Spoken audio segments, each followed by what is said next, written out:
Hello guys, welcome back to my channel. Today we have a lot of things to talk about. Let's start with Alvarez and Barcelona.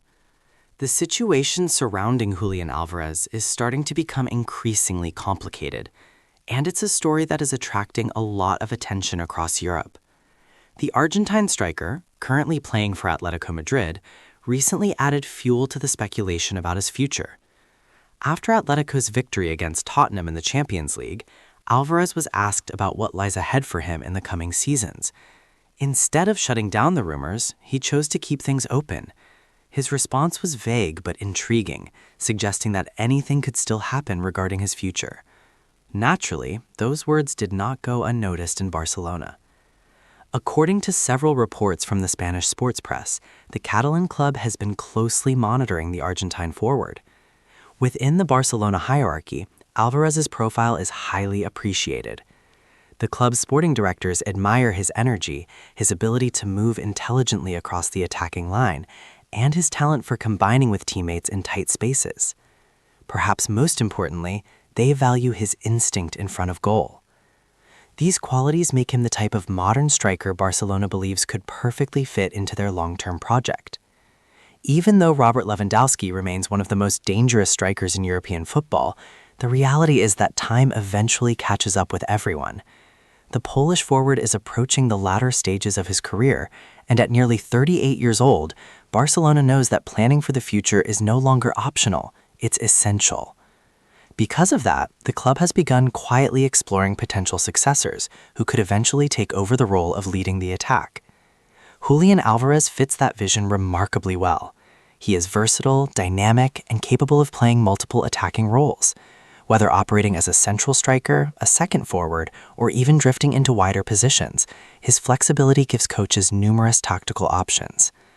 However, despite this genuine interest, there is one major obstacle standing in the way of any potential deal: money. Barcelona is still navigating through a difficult financial situation. The club remains under strict financial regulations imposed by La Liga, especially when it comes to salary limits and spending restrictions. Every signing must be carefully calculated. At the moment, investing close to 100 million euros in a new striker simply does not align with the club's financial strategy. That doesn't mean the interest in Alvarez is fake, far from it. The admiration is real, but for now it remains more of a long-term possibility rather than an immediate transfer. In other words, while some Barcelona fans might already be imagining the Argentine wearing the famous Blaugrana jersey at Camp Nou, they may have to wait a little longer. For now, the situation remains open, and the story is far from finished. Meanwhile, another issue has been causing tension behind the scenes in Barcelona. This one involves a departure that still leaves a bitter taste for the club's leadership. Barcelona president Joan Laporta, who is currently campaigning for re-election, has been very active in the media over the past few days. With a crucial vote approaching that will determine his future at the club, Laporta has taken the opportunity to address several important topics surrounding Barcelona. During one of his recent interviews, he spoke about the ongoing renovation of Camp Nou, including the ambitious plan to install a roof over the stadium by 2027. He also addressed the controversial Negreira case, which continues to spark debate in Spanish football. But one particular subject caught the attention of many fans and journalists: the departure of young talent Dro Fernandez. The highly promising youngster left Barcelona during the winter transfer window to join Paris Saint-Germain in a deal reportedly worth around 8 million euros. For Laporta, that transfer remains extremely difficult to accept. The Barcelona president did not hide his frustration when discussing the situation. According to him, the player's agent played a decisive role in pushing for the move, and Laporta described the situation as a betrayal. In his view, the club had done everything possible to give the young player the right environment to grow and develop. He even compared the situation to other successful cases within the academy, explaining that when agents cooperate with the club, it becomes possible to build long-term projects that benefit everyone involved. But in this particular case, things unfolded very differently. Laporta believes that the move to Paris could have been avoided, and he openly expressed his disappointment about how the entire situation was handled. Despite that frustration, he still acknowledged that the negotiations with Paris Saint-Germain were conducted respectfully. According to him, the relationship between the two clubs remained professional and cordial throughout the discussions. Still, for Barcelona, losing such a promising talent is undeniably a major disappointment. While these tensions continue in Catalonia, attention is also turning toward Madrid, where another global superstar is making headlines: Julian Mbappé. For several days, Real Madrid supporters have been anxiously waiting for updates regarding the French forward's physical condition. Mbappé recently missed several matches due to injury, raising concerns among fans and analysts alike. Fortunately for Madrid supporters, the latest updates appear to be encouraging. The team's coaching staff has confirmed that the French star is progressing well in his recovery. According to the manager, Mbappé is improving day by day and is following the rehabilitation program designed by the club's medical and fitness departments. When the decision was made to temporarily stop his participation in matches, a detailed recovery plan was immediately established. So far, everything seems to be going according to that plan. Although Mbappé will not be ready for the next match, there is growing optimism that his recovery could happen very soon.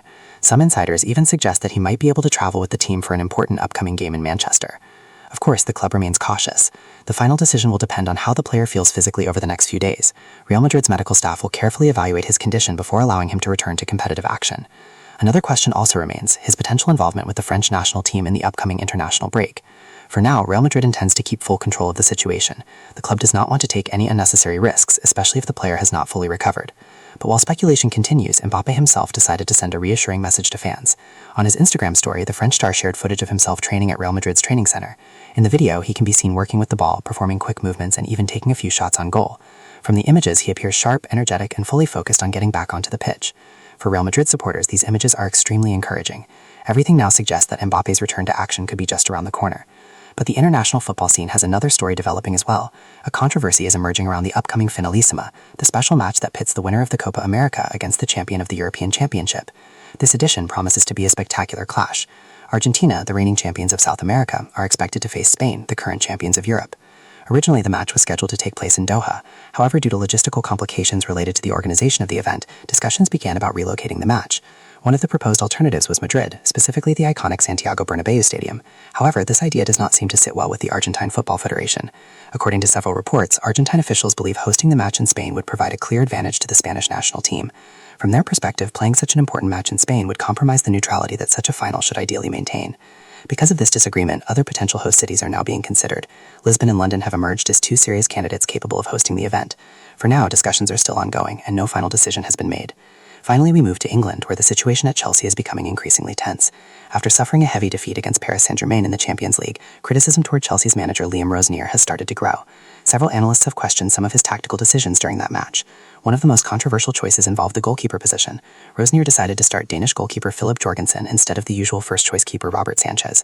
Unfortunately for Chelsea, that decision did not pay off. Jorgensen made several costly mistakes during the match, mistakes that directly contributed to Chelsea's goals. Many observers believe those errors completely changed the momentum of the game. Ironically, some analysts argue that Chelsea actually produced an interesting performance in terms of attacking play, but defensive mistakes combined with the goalkeeper's errors ultimately proved too damaging. As a result, Rosenier's management is now under intense scrutiny. Considering he only arrived at the club a few months ago, the pressure is already mounting quickly. The coming weeks could be decisive for his future at Stamford Bridge. Chelsea needs to stabilize its performances soon to prevent the situation from escalating further. Before wrapping up today's football news, one official announcement has also come from Chelsea.